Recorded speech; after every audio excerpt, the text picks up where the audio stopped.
भारतमृत सर्वस्वं विष्णु भक्ताद् विनिश्रितं गीता गंगोदकं पीत्या पुनर्जन्म न विद्यते।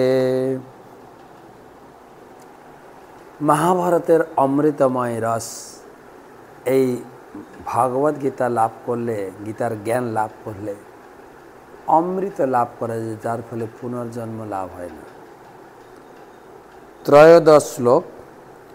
পঞ্চৈতানি মহাবাহো কারণানি নিবোধ মে সাংখ্যে কৃতান্তে প্रोक्तानि সিদ্ধয়ে সর্বকর্মণাম। পঞ্চৈতানি মহাবাহো কারণানি নিবোধ মে সাংখ্যে কৃতান্তে প্रोक्तानि সিদ্ধয়ে সর্বকর্মণাম। হে মহাবীর, বেদান্ত শাস্ত্রের সিদ্ধান্তে সমস্ত কর্মের সিদ্ধির উদ্দেশ্যে 5টি কারণ নির্দিষ্ট হয়েছে। আমার থেকে তা অবগত হও। প্রত্যেকটি কাজে, যে কোনো কাজ আমরা করতে যাই না কেন, পঞ্চৈতানি 5টা কারণ থাকে কাজটা সফল হতে, বিফল হতে। ভগবান বলছেন এই 5টি কারণ আমার থেকে শুনো। কেন না, এই কারণটা শুনলে তোমার লাভ হবে।